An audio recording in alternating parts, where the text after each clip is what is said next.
And while Trump draws attention on the global stage, President Biden is speaking out in a new interview, telling USA Today that he believes he could have won the election in November. And asked if he would have had the vigor to serve 4 more years, Biden responding, "I don't know. Who the hell knows? So far, so good. But who knows what I'm going to be when I'm 86 years old." The journalist who conducted that interview, Washington bureau chief, that's the headline. At USA Today, Susan Page joins us now. Susan sat down exclusively with President Biden for his only scheduled print interview as he finishes out his time in office. Also with us, former MSNBC host and contributor to Washington Monthly, and also speechwriter for President Jimmy Carter, which we will be talking about at length in a minute, Chris Matthews. But Susan, let's start with you. I was going to ask you what the headline was, but Gabe Gutierrez told us there. But so you this was published this morning at 4 a.m. This is the first time you've talked about it. There's a lot here. First of all, he sat down with you for an hour. Let me ask you the question that a lot of people would ask. And people asked me after I talked to him earlier last year. How was he? How was he physically? How was he mentally? How was he as far as his attitude goes? So a 55-minute interview, that's pretty long for a presidential interview. He was engaged and lively. He was loquacious. He answered every question I posed. Some of them with reflection, some of them with some defensiveness. He looks older than he did the last time I interviewed him. When's the last time you interviewed him? The last time I interviewed him was before the 2020 election. Okay. So he's older now. His voice sometimes dips, so it's very soft, and you have to really strain to hear him. But he seemed mentally sharp, and we had a really far-ranging conversation. So what we heard Gabe Gutierrez talk about, he wasn't sure where he would be at 86 and how he'd be. But what was the headline for you coming out of this 1 hour conversation? Well, I think that was the newsiest thing he said, because he had never before, to my knowledge, ever acknowledged that there was a possibility he wouldn't be able to fulfill a 4-year term. Also, his statement that he believes he would have won if he had stayed on the ticket. That's not the conventional wisdom about what would have happened if he'd stayed on the ticket. And we've had source reports that that's how he felt. But I think this is the first time he ever said that out loud. So what about regrets? Because he finds himself in an interesting position. We've been talking today and been talking this week about economic numbers. Ed Luce from the Financial Times and others basically saying right now, economically, America is a colossus. Comparatively, China's in retreat. The EU is stagnant. Britain is stagnant. But the United States just keeps growing. So here you have, on one hand, the data, very strong, and history will probably judge him very well on that. And yet there's such a sour mood, not only in America, but among Democrats, and not the exit that Joe Biden would have wanted. Yeah. What regrets? Did he have any regrets?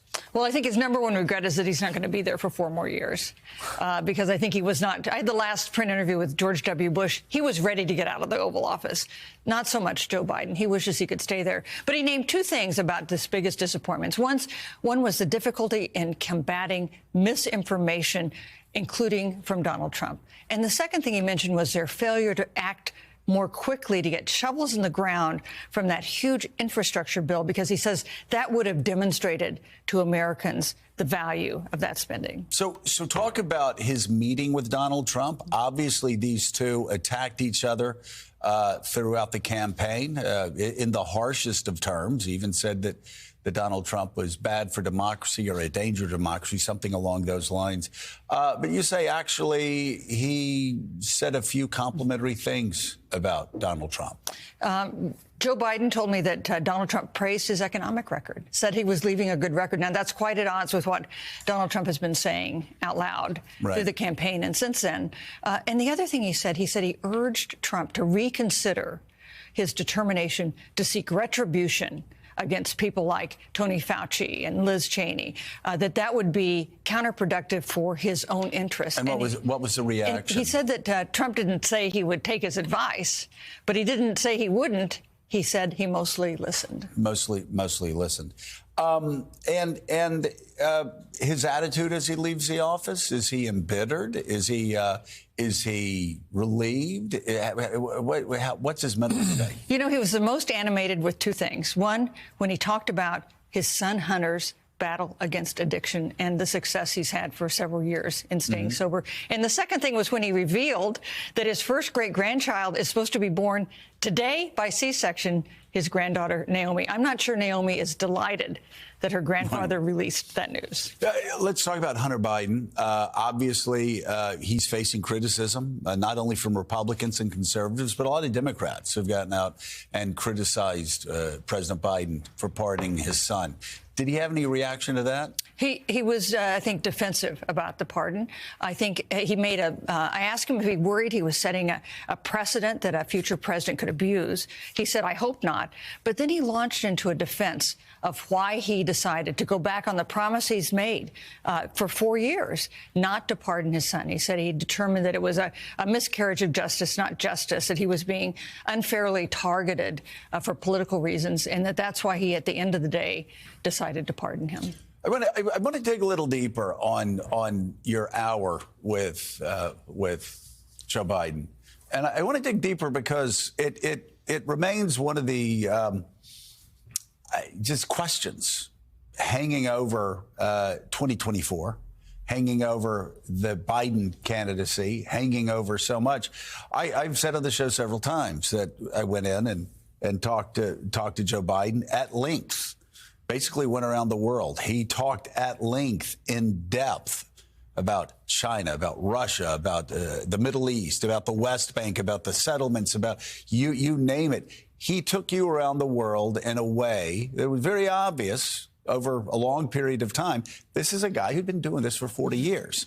And there aren't many people in Washington that understood the angles and the twists and turns with Joe Biden. And afterwards, I said that. I said it on the show in real time.